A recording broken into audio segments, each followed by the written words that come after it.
श्री कृष्ण युद्धभूमि छोड़कर क्यों भागे? काल यवन, ऋषि मुचकुंद और गुफा का रहस्य। जय श्री कृष्ण। राधे राधे। दोस्तों, क्या आप जानते हैं कि एक ऐसा समय भी आया था जब स्वयं भगवान श्री कृष्ण को युद्धभूमि छोड़कर भागना पड़ा था। लेकिन यह भागना डर की वजह से नहीं था, बल्कि एक ऐसी दिव्य योजना थी जिसके पीछे छिपा था एक रहस्यमय असुर और एक गहरी गुफा का राज। कथा के अनुसार उस समय एक अत्यंत शक्तिशाली असुर था जिसका नाम काल यवन था।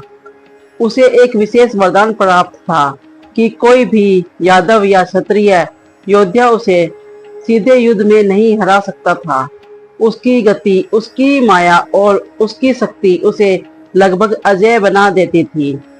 काल यवन लगातार मथुरा पर आक्रमण कर रहा था और पूरे क्षेत्र में भय फैला चुका था। उसका उद्देश्य केवल विनाश और अधिकार था। अब स्थिति ऐसी बन चुकी थी कि श्री कृष्ण समझ चुके थे कि इस असुर का अंत साधारण युद्ध से संभव नहीं है। इसलिए श्री कृष्ण ने एक दिव्य योजना बनाई। उन्होंने युद्धभूमि में सीधा सामना करने के बजाय काल यवन को अपने पीछे लगा दिया और उसे दूर तक एक गुप्त स्थान की ओर ले जाने लगे। देखने वाले को ऐसा लगा जैसे श्री कृष्ण पीछे हट रहे हों, लेकिन असल में यह एक रणनीति थी। वह स्थान एक रहस्यमय गुफा था जहां समय से बहुत पहले एक महान ऋषि सो रहे थे, ऋषि मुचकुंद।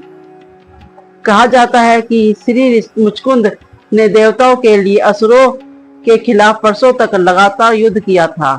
दिन रात बिना विश्राम के उन्होंने धर्म की रक्षा की थी।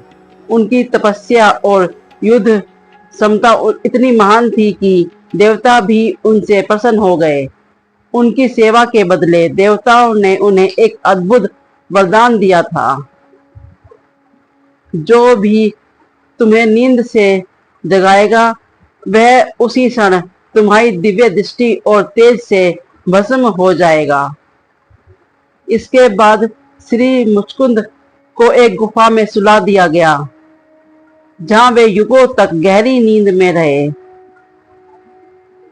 अब श्री कृष्ण उसी गुफा की ओर काल यवन को लेकर पहुंचे।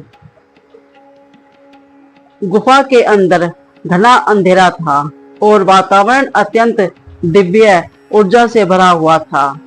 श्री कृष्ण ने उसी अंधेरे में स्वयं को एक कोने में छिपा लिया और शांत होकर स्थिति का निरीक्षण करने लगे। काल यवन ने जब अंदर प्रवेश किया तो उसे केवल एक सोया हुआ शरीर दिखाई दिया और उसने उसे ही श्री कृष्ण समझ लिया। अहंकार और भ्रम में आकर उसने श्री मुचकुंद को जगाने का प्रयास किया। जैसे ही मुचकुंद की नींद टूटी, उसका दिव्य तेज पूरे गुफा में फैल गया और उसी क्षण वह शक्तिशाली असुर काल यवन पूरी तरह भस्म हो गया। उसका अंत किसी तलवार या बाण से नहीं हुआ, बल्कि ऋषि मुचकुंद के वरदान और दिव्य शक्ति से हुआ। इसके बाद श्री मुचकुंद ने सामने खड़े श्री कृष्ण को देखा। श्री कृष्ण ने उन्हें समझाया कि अब युद्ध का समय समाप्त हो चुका है। अब वह धर्म का न्याय युग है और उसका मार्ग अब तपस्या और मोक्ष की ओर है।